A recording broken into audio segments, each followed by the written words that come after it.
colors randomly? What things do you really sit down to look at? Basically, there are a number of things.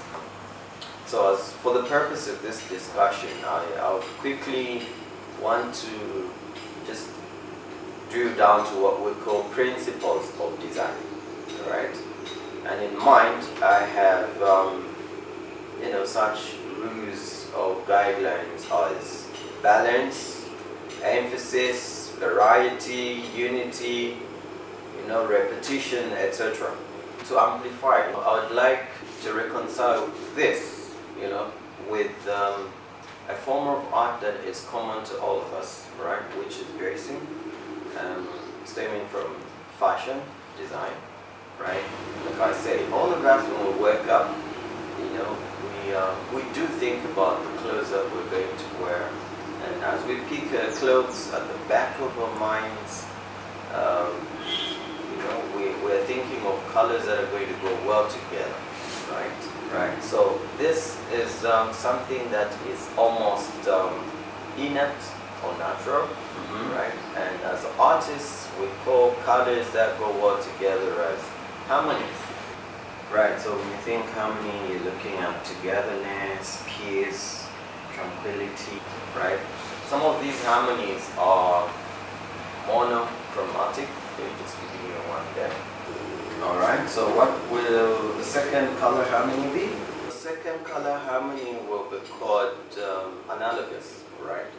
And in this, what we have are colors that are adjacent on the color wheel. Adjacent to mean next to each other, right? Yes, next to each other, right? So, what do we have? Let's have some examples for you there. As you can see there's some maroon and blue, right? You will notice and realize that those colors there are very easy on the eyes because they are actually next to each other on the color wheel. Some maroon in there and blue, yes.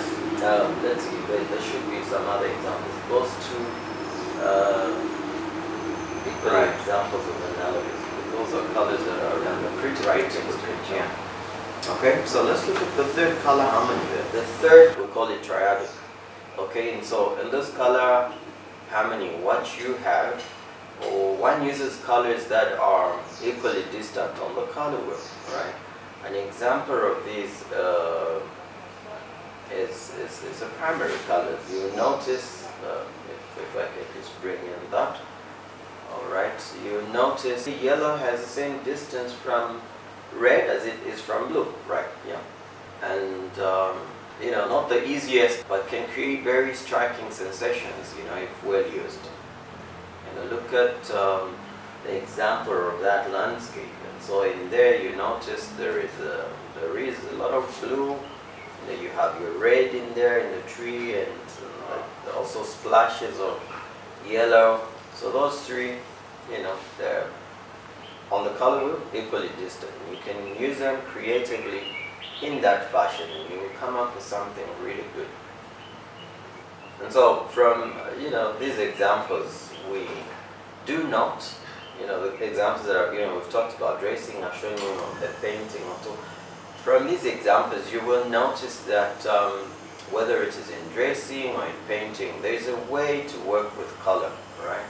To create or give an inviting feel or a sense of appeal. As an artist, one has to be aware of these things. An artist, should I say, is always aware of these things, or at least has to be. Tell us about the fourth color harmony. The fourth color harmony is called complementary. In this, what you have are colors that are opposing on the color wheel, right? And so you have colors like green being opposite red, you have yellow being opposite violet, or blue being opposite orange. Look at that visual there. All those colors that are exactly opposite are called complementaries. Right, okay, so those are examples, but at this point, let me hasten to mention that when opposites are used in equal measure, they don't look good, right? In fact, they can be irritating to look at. So this feature here, you have green there and the red is that green that you would not want to look. You look at it and you don't want to look back because the combination is horrible. Okay, so in the case with this other one, blue, like I say, is opposite orange. That doesn't look interesting at all. So it's a turn off, right? Kind of gets under your skin. So you got to be aware that when you're using opposites on the color wheel, these colors cannot be used in combination. Yeah, that certainly looks better. There's a way to use these colors, right? And use them in such a way that one color has to dominate another. Yes. Right. Look at this example. It's the same colors we play with. Look, there's blue there and there's orange, but then the look is different. The jersey looks really good. Kids are always wearing the jerseys because it looks good. Let me say, if the top part of it was orange and the other half was blue, it was not going to be as good as it looks. So, this tells you that the fashion designer behind that is someone who really understands the way colors work, or the way they're combined or used. Okay, and in the same way, every artist, every visual artist will have to factor these considerations. If they're to have a semblance of a sound or sensible visual balance. Right. You can create unity, which in turn creates a sense of completeness in your artwork. Variety is another thing I'm thinking about, that you can create just by way of using color. So, all this speaking to how important color is. Think for a moment about, say, the colors that we see in a wedding. Most dresses, white, right. We do know, or at least have been taught, that white represents purity. So it is really uplifting, In some gatherings, we see some people dressed in black. Black can be dampening and depressing, right? So traditionally and generally across all cultures, we see the universality, of the symbolic meaning of color. With that said, we're all able to see how the use of color finds its meaning in our everyday life. Now, I find that fascinating. So, what's the next color harmony? So the next color harmony is called split complementary, an interesting one. And in this, what we see is the use of opposing colors on the wheel, with one end extended. So you have opposing colors with one end extended. Look at this example in the back that we have, right, in that artwork. What you will notice is there are a lot of opposing colors in there. Right. Yes, I can see some blue there. You say the opposite of blue is orange. There is some orange in it, so those two are opposites, yes. This artwork in the back has a whole variety, really.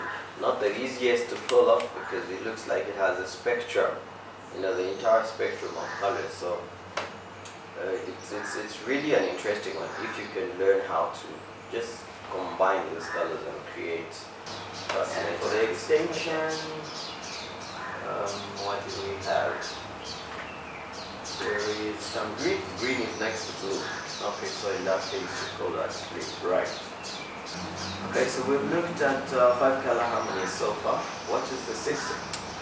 So the 6th is the one called double complementary, or another word for it is tetratic. So in this, an artist will use 2 pairs, of colors that are opposing on the wheel, double to mean 2, right? So for instance, one can pick red, which is opposite green, right? And have that as a pair, and then bring in another pair of, say, blue and orange, which you already know is a complementary.